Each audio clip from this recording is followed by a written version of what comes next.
Hello, my name is Callum Harling and I am the new Campaigns Organiser for West Berkshire Unison, and this is a presentation that I have made on green social work on behalf of West Berkshire Unison. And it's about this year's theme for World Social Work Day, which was this week, of co-building a new eco-social world, leaving no one behind. So first of all, just to do a bit of scene setting, let's talk about climate change and why it is important. So climate change is caused by multiple factors, but the main one is the increase in greenhouse gases in the atmosphere, and this is due to man-made climate change, and this is causing the Earth to warm at a rate that we've never seen before, and this is causing large-scale change to our global ecosystems.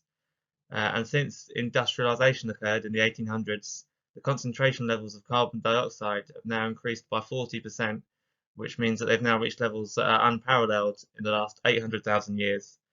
And between 1902 and 2015, the global average sea level has risen by 16 centimetres, and this change has been caused by the ice sheets and the glaciers that have been melting, as well as the warming oceans, which have been caused by our warming climate. And this, as you can see here, is a picture that shows greenhouse gas theory, which just kind of shows in sort of a basic level what is causing warming. One of the main things that causes warming is greenhouse gases. So they get trapped in the atmosphere, and this is gases such as carbon dioxide, which is being increased through man-made factors such as industrialization, flying, petrol from cars, from agriculture, from all sorts, and this is getting trapped in the atmosphere, and this is causing our temperature to go up. In terms of the rise in global temperature, this here shows the difference in global temperature from the years 1981 to 2010, and as you can see, there's a scale that shows where the warming is and cooling is. There's not really any cooling apart from some parts of the sea that's gone down by 0.5 degrees, but most of it is warmed somewhat. And you can see in Siberia, sort of in the top bit there near Russia, it's kind of warmed up to almost 7 degrees in that area, which is historically much colder, which is quite worrying. And you can see around the UK, we've warmed by about a degree or so since 1980. And this graph here shows the impact of man-made climate change, and you can see right on the right-hand side there a very, very sharp increase, and that's when industrialization started, and you can see why this current level of warming would be unsustainable for the planet given that graph. So in terms of how they predict what this will look like in the future, what is often used by climate scientists is RCP scenarios, and this stands for representation concentration pathways, and these basically take into account all sorts, all sorts of assumptions from social attitudes in society to economic development to which policies are being pursued, and they look at where we might end up at some point in the future. And the one that they call 8.5 is what they call the business as usual scenario. So that's assuming we have no change, we don't change at all to adapt to climate change, and that we just carry on polluting as we are. And the 2.6 scenario shows what would happen if we take loads of measures now. We try and turn it around. We do lots of put lots of green infrastructure, lots of green energy. What that would do to the planet in terms of warming. And then 4.5 and 6, both kind of somewhere more in the middle of those two scenarios, with 6 being slightly more pollution and 4.5 and slightly less. But they both assume that we take some measures. So the RCP6 assumes that we don't take as many measures as we would in 4, and it just shows where the warming might be in future. We're probably at the moment, I mean, there's not complete consensus amongst scientists, but we're the closest to RCP6 at the moment, and you can see that would have us continuing to warm up to the year 2080, which would be quite worrying. In terms of what these would look like, these two graphs here show the two RCP scenarios at either end of the scale. So you've got the 2.6 one, which shows we take quite a lot of action, and then you can see the world warms a little bit, but not very much. And then on the 8.5 scenario, you can see some quite intense warming there, of up to almost 11 degrees in some areas. Which is quite worrying. And then the graph at the bottom there shows average precipitation, which also shows some areas getting much wetter, so higher rainfall as well, the more emissions that are emitted. In terms of the key drivers and impacts of climate change, the key driver is obviously the greenhouse gases.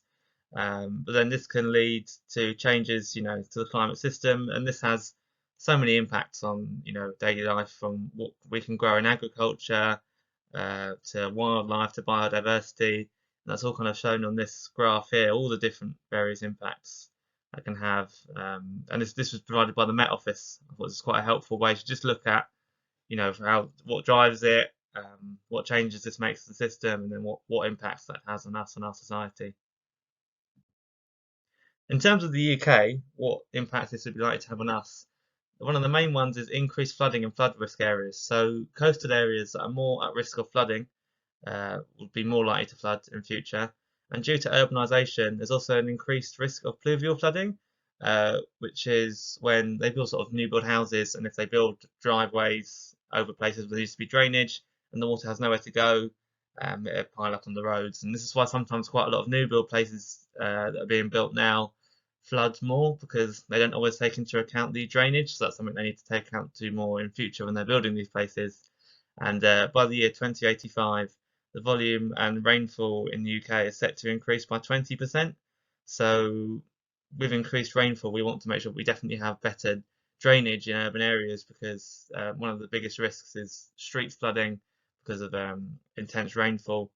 We're also predicted to have increasingly hotter summers, and they're supposed to be drier as well, and wetter winters. So the summers will be hotter and drier, and winters will be not necessarily colder, but wetter. And then we'll have lots of food insecurity as well. As in the UK, we're not at the moment a food self-sufficient country. We get a lot of our food from other countries. So climate breakdown has risks in terms of what food we can get for us, because we need to have higher levels of food resilience to make sure that we can feed ourselves going forward in the climate crisis.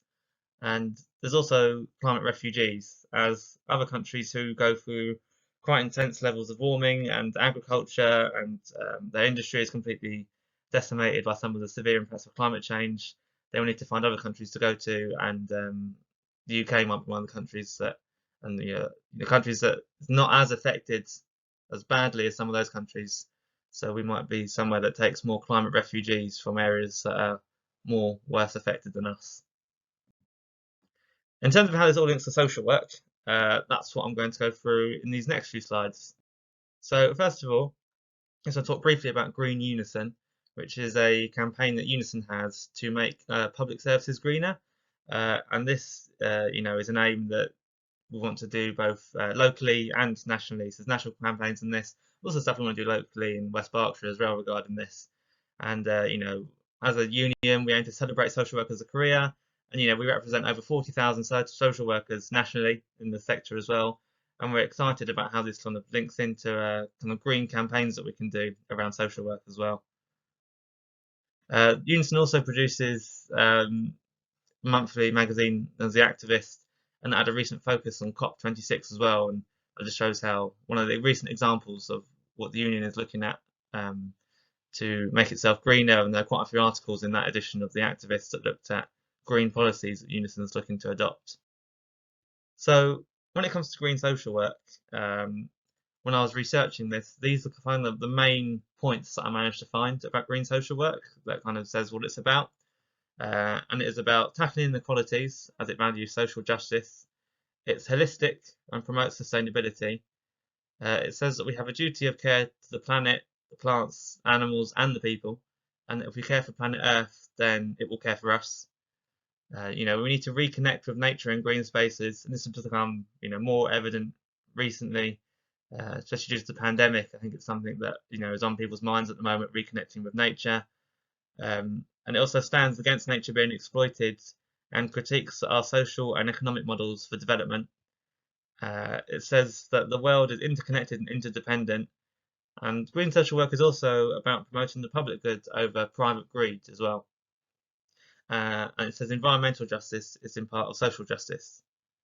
It's also universal and says that accessing healthcare, education, and the basic needs of life should be there and available to all, and that the poorest people and minority groups tend to live in the most degraded environmental areas, and they're the most affected by natural disasters. And those are people that we need to make sure that we're protecting when it comes to the climate crisis, because those are going to be some of the groups that are most, worst affected.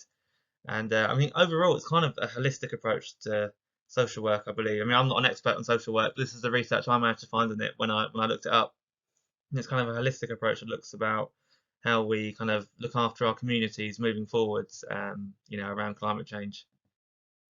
It also looks at the urban environment and partly COVID as well. I mean, a lot of the research I did on green social work came from a social worker known as Lena Dominelli. She does some conferences for Social Work England and BASW, where she talks about green social work, and she talks about the urban environment and COVID as well. Uh, and this is something that's important to account for because the urban environment defines our living standards, and rapid urbanisation, if not done correctly, can also be bad for the climate.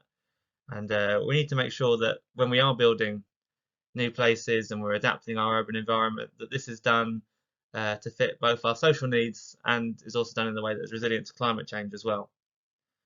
We also need to not rely on inbuilt obsolescence and consumerism if we are to be sustainable moving forward.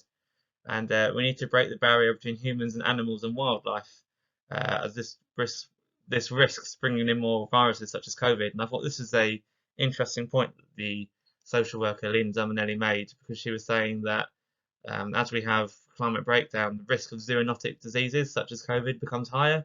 So we need to make sure that we're not taking practices that promote more zoonotic diseases. Obviously, this is very sort of dangerous for public health.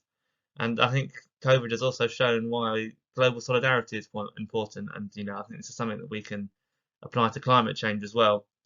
And COVID has shown, with the potential to build a post-COVID world, we also have the potential to build, a green post-COVID road as well. And green social work is also about factoring, a better work-life balance, and having that as a key and important factor.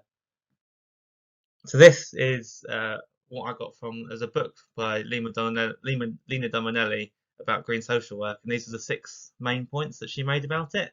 And those were respect to all living things alongside their social, cultural, and physical environments, to develop empowering and sustainable relationships between people and their environments, to advocate for the importance of embedding the social in all economic activities, including those aimed at eradicating poverty, to question the relevance of an industrial model of development that relies on our over-urbanisation and overconsumption as the basis for social progress, to promote environmental and social justice, and it aims to develop holistic and sustainable practices. And I think overall, green social work, from my interpretation of it, is quite a holistic way of sort of looking at how we move forward in climate change and making sure that we respect the environment and we promote social justice and environmental justice at the same time. And this here is a graph that I managed to get from a video about Lena Dominelli that I've linked on later in these slides.